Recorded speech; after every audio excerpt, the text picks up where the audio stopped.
તો આજનો ટોપિક છે ચાર્ટ્સ. ઓકે, લાસ્ટ ટાઈમ આપણે શું બનાવ્યું હતું? સ્માર્ટ. ઓકે, સ્માર્ટ આર્ટમાં મેં સ્ટાર્ટિંગમાં તમને બધાના નામ કીધા કે આને કહેવાય પ્રોસેસ, આને કહેવાય હાયરાર્કી. એવી રીતના ચાર્ટમાં પણ દરેક ચાર્ટના નામ છે, તો નામ સાથે યાદ રાખશો તો જલ્દી મળશે. ઓકે, સૌથી પહેલા સ્કૂલમાં તો દરેક જણે ચાર્ટ્સ બનાવ્યું જ હશે. ઓકે, 8th સ્ટાન્ડર્ડ થી બનાવતા આવ્યા છે આપણે. તો સેમ ચાર્ટ અહીંયા પણ આપેલા છે અને આપણી પાસે અલગ અલગ ડેટા આપ્યો છે. દેખાશે કંઈક અને બનશે કંઈક અલગ, એવું પણ બની શકે. એટલે કોલમ્સમાં ને હેડિંગમાં ધ્યાન આપજો. જેમ કે અહીંયા જુઓ હેડિંગ્સ છે આપેલા. તો આ ચાર્ટ શેનો બતાવ્યો છે કે કયા યરમાં કેટલા ફ્રૂટ્સ વેચાયા છે એનો આપણે ચાર્ટ બનાવ્યો છે. કયો ચાર્ટ બનાવ્યો છે? તો આને કહેવાય કોલમ ચાર્ટ. ઓકે, અહીંયા રીજન 1, રીજન 2, રીજન 3 એટલે કે અલગ અલગ સ્ટેટ લીધા છે. ત્યાં કયા કયા ટોયસ વેચાયા છે એનો એક ચાર્ટ બનાવ્યો છે. Again column chart. નેક્સ્ટ, અલગ અલગ ફિલ્ડના લોકો છે. ઓકે, કયા ફિલ્ડમાં કેટલા ટકા લોકો છે એના પર એક પાઈ ચાર્ટ બનાવેલો છે. પાઈ ચાર્ટ ઓલવેઝ સ્ટાર્ટ થાય અહીંયા સેન્ટર પોઈન્ટથી. ઓકે, એટલે ફર્સ્ટ પોઈન્ટ છે આ બ્લુ, એટલે કયું આવશે? ટીચર. તો એ છે 5%, મેનેજર એ છે 5%, ડોક્ટર છે એ છે 50%. તો એવી રીતના રાઉન્ડ ફરતા ફરતા તમારે આવવું પડશે અને 30 પર જવાનું છે. એટલે લાસ્ટ કયું ગણાય? પ્રોફેસર. હવે જો તમે ગડબડ કરી કે 30 ને તમે સમજી લીધું ટીચર, તો આખો ચાર્ટ જ ઊંધો બનશે. એટલે ઓલવેઝ યાદ રાખવાનું કે સેન્ટર પોઈન્ટ થી ચાર્ટ ચાલુ થાય. તો આ ચાર્ટનું નામ શું? Column chart. Column chart. અને આ છે પાઈ ચાર્ટ, જે સર્કલ ફોર્મેટમાં, અને એનું સ્ટાર્ટિંગ પોઈન્ટ સેન્ટર. નેક્સ્ટ છે આપણી પાસે column chart. Again column chart. આ શું છે? લાઈન ચાર્ટ, કારણ કે એની અંદર લાઇન્સ થી ડિસાઇડ કરેલું છે. બરાબર. નેક્સ્ટ આમાં પણ છે પ્રોસેસ. આ છે આપણું બાર ચાર્ટ. એટલે એક્ઝામમાં તમને શું પૂછશે? ડેટા આપશે અને ચાર્ટનું નામ લખેલું હશે અને તમારે ડિસાઇડ કરવું છે કે નામ પ્રમાણે શૂટ થતો ચાર્ટ બનાવવાનો. જો ચાર્ટ બનાવી દીધો અને બધું રાઈટ છે પણ સ્ટાઇલ તમે બરાબર લીધી નથી, કોલમની જગ્યાએ બાર લઈ લીધું અને બારની જગ્યાએ કોલમ લઈ લીધું, તો માર્ક્સ કપાઈ જશે. રાઈટ? એટલે જ્યારે ચાર્ટ બનાવતો હોય ત્યારે નામ પણ જોતા રહેવાનું. ઓકે, તો સ્ટાર્ટ કેવી રીતના કરીએ જોઈએ.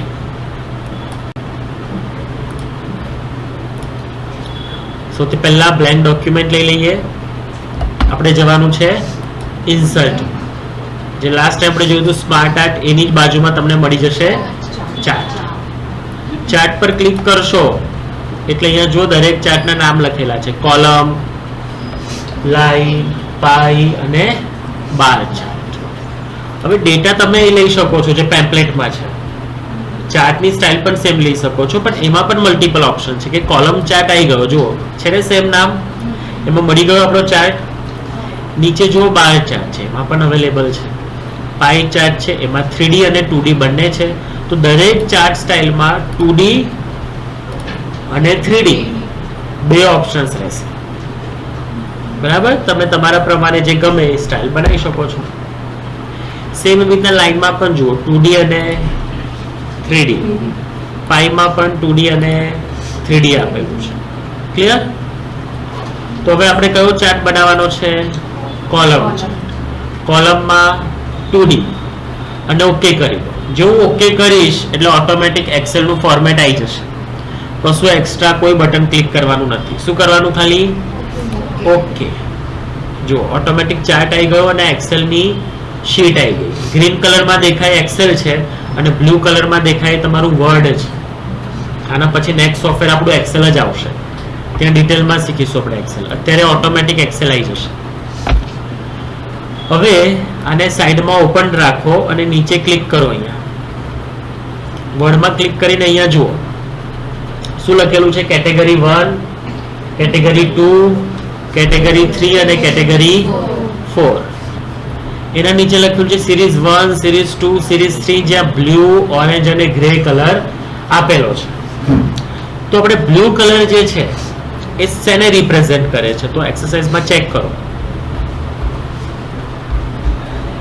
બ્લુ કોને રિપ્રેઝેન્ટ કરે છે? ગ્રેપ્સ ને. એટલે કે બ્લુ કલરનો જે બોક્સ છે, નાનો સ્ક્વેર છે, એની સામે મને શું લખેલું જોઈએ છે? ગ્રેપ્સ.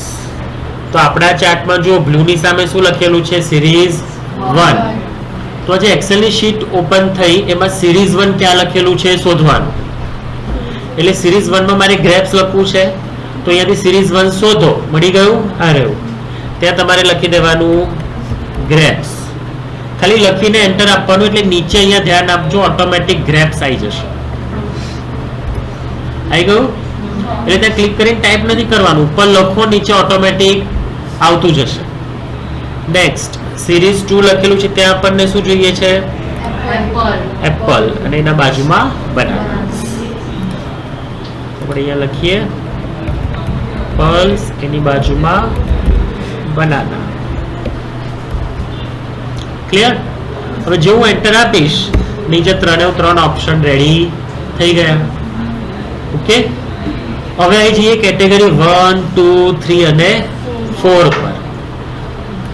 તો અહીંયા કેટેગરી 1, 2, 3, 4 માં યર લખેલા છે, 2009, 2010 એ રીતના. તો એ પ્રમાણે ટાઈપ કરો.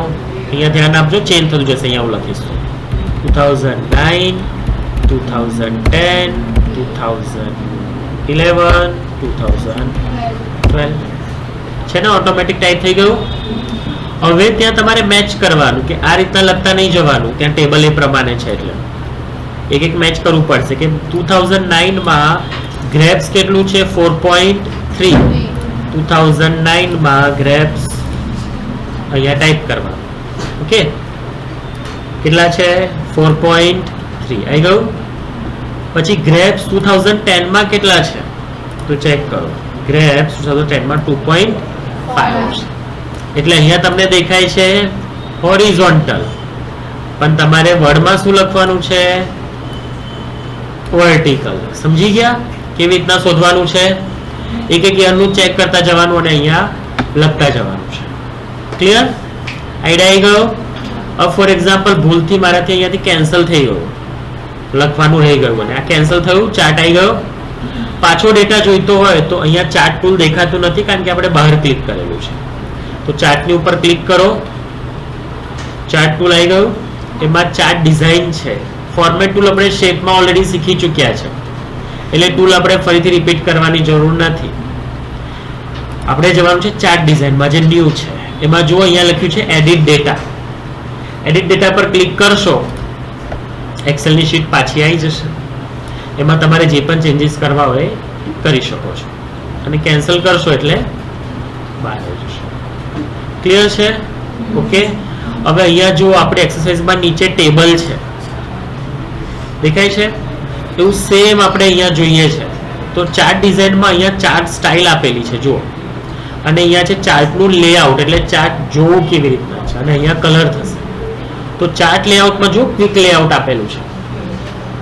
ઓકે, ક્વિક લેઆઉટમાં જશો એટલે સેકન્ડ લાઈનમાં સેકન્ડ ઓપ્શન દેખાયું, એના પર તમે ક્લિક કરશો એટલે ટેબલ આવી જશે. બધું ઓટોમેટિક ગોઠવાઈ ગયું. ડાર્ક કરવું છે તો અહીંયા જો મોર ઓપ્શન છે, આ વાળું, આ મોર બટન પર ક્લિક કરશો એટલે ઘણી બધી સ્ટાઇલ અવેલેબલ છે. એમાં તમને ડાર્ક વાળી સ્ટાઇલ આપી હોય તો એ પણ આપી શકો, સામેવાળાને થોડું ક્લિયર દેખાશે. અહીંયા કલર ચેન્જ કરવાનું ઓપ્શન આપ્યું છે, તો કલર ચેન્જ કરી શકો. ખબર પડી ગઈ? ક્લિયર છે? એક ચાર્ટ તમે બનાવ્યો, બહાર ક્લિક કરો અને એન્ટર આપો, નીચે તમારે બીજો ચાર્ટ બનાવવાનો છે. આટલું ખબર પડી ગઈ? હવે સમજો કે અહીંયા જો 4 ઓપ્શન હતા એટલે બધું વપરાઈ ગયું, બટ આ ચાર્ટ સેમ છે, એમાં કેટલા ઓપ્શન છે? 3 જ ઓપ્શન છે. ચલો એ ટ્રાય કરીએ. ઇન્સર્ટ ચાર્ટ કોલમ સિલેક્ટ કર્યું અને ઓકે. તો જો સિરીઝ 1, 2, 3 લખેલું છે, એ ક્યાં છે? સિરીઝ 1, 2, 3 નીચે ઓપ્શન્સમાં છે. જો આવ્યા પેલા સ્ક્વેરની બાજુમાં. તો પહેલા ત્યાં જોઈ લો સ્ક્વેરની બાજુમાં શું છે? રીજન 1, રીજન 2 અને રીજન 3. તો એ લખી દઈએ આપણે. રીજન 1 એની બાજુમાં લખી દઈએ રીજન 2, એની બાજુમાં રીજન 3. પછી કેટેગરી 1, 2, 3 છે, ત્યાં શું છે જુઓ? ડોલ, ટ્રક અને પઝલ ટોયસ ના નામ છે. ચલો લખીએ. ડોલ્સ, ટ્રક્સ અને પઝલ્સ. હવે પેલું કેટેગરી 4 તો એક્સ્ટ્રા આવી ગયું, જેની જરૂર નથી, પણ તમે એવું કહેશો કે ચલો આને ડિલીટ કરી દઈએ.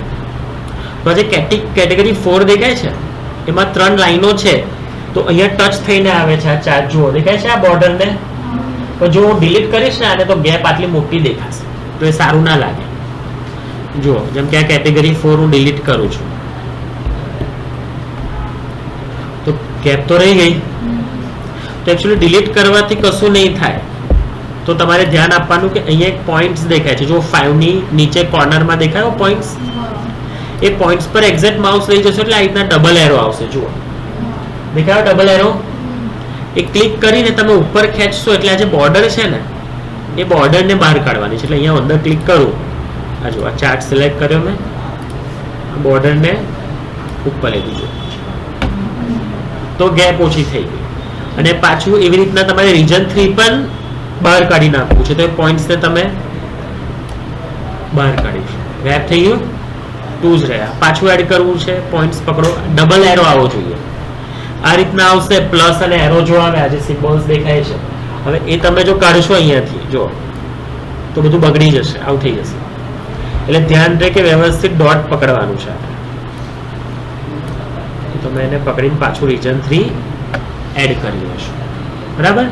પાછું નીચે એડ કરવું છે, એડ થઈ જશે. પાછું કાઢવું છે, ડિલીટ પણ થઈ જશે. ક્લિયર? પછી એને ડિલીટ કરો ના કરો કંઈ ફરક પડતું નથી. ક્લિયર? તો આવી રીતના પ્લસ માઇનસ કરવું હોય તો પણ થશે. અને ચાર્ટ ડિઝાઇન ટૂલમાં તમને ડિઝાઇન આપવી હોય તમારી રીતના તો એ આપી શકો છો. કલર્સ પણ તમારી રીતના એડ કરી શકો. ક્લિયર થયું? હવે મારી ઈચ્છા છે કે જે ઓરેન્જ કલર છે એની જગ્યાએ મારે બીજો કોઈ કલર જોઈએ છે. તો કે ચાર્ટ ડિઝાઇનમાં તો અત્યારે ચાર્ટ કલર જોયું, એમાં તો રેડીમેડ કલર હતા. તો આપણે ફોર્મેટ ટૂલ શીખેલા છે, એમાં શેપ ફિલ આપણને આવડે છે. તો ધ્યાન રહે કે હું એક ઓરેન્જનો કલર ચેન્જ કરું તો બાકી બધા પણ ચેન્જ થવા જોઈએ. તો જો મેં આ ઓરેન્જ પર ક્લિક કર્યું, અત્યારે કશું સિલેક્ટેડ નથી. જ્યારે હું ઓરેન્જ પર એકવાર ક્લિક કરું છું તો જુઓ આ દેખાય છે, 1 by 1 કરવું પડે છે. ડિલીટ કરીને બતાવું તમને એટલે આઈડિયા આવશે. અત્યારે મેં ઓરેન્જ કલર પર ક્લિક કર્યું, જો ફોર્મેટમાં ગયા, થાય છે કલર ચેન્જ. તો એવી રીતે તમને જે કલર ગમે એ કલર તમે ચેન્જ કરી શકો છો. ક્લિયર? આવશે?